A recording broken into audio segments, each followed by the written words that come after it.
everybody believes that we want renewable everything.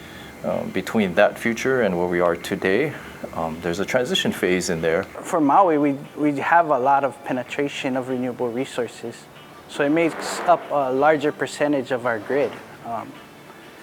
And then having to be reliable at the same time, being able to cover that percentage at any given time, having the need to ramp up quickly when cloud cover comes in. You know, it changes the way we operate the equipment.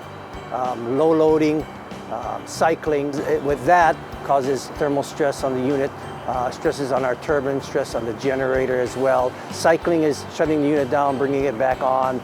You know, bending a piece of metal back and forth. You ever took a coat hanger, bend it back and forth until it just cracks?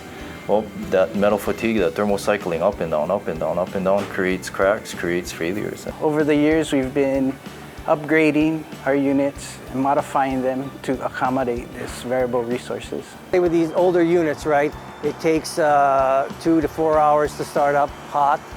If they're cold, much longer. So it's a big process. They're not made to quick start. Our steam plants, they require a warm-up process and a slow roll process on the turbine. And bringing up a steam plant, it's 24 hours plus it could take. That's not as simple as just flipping a switch. That's why we need new generation and we need fast start units. We wish we could just build them, but there's a lot to it. It takes time. It takes approval by the PUC. It takes money. It's difficult work. What we do is not always what people see. But we provide the heart and soul of the system.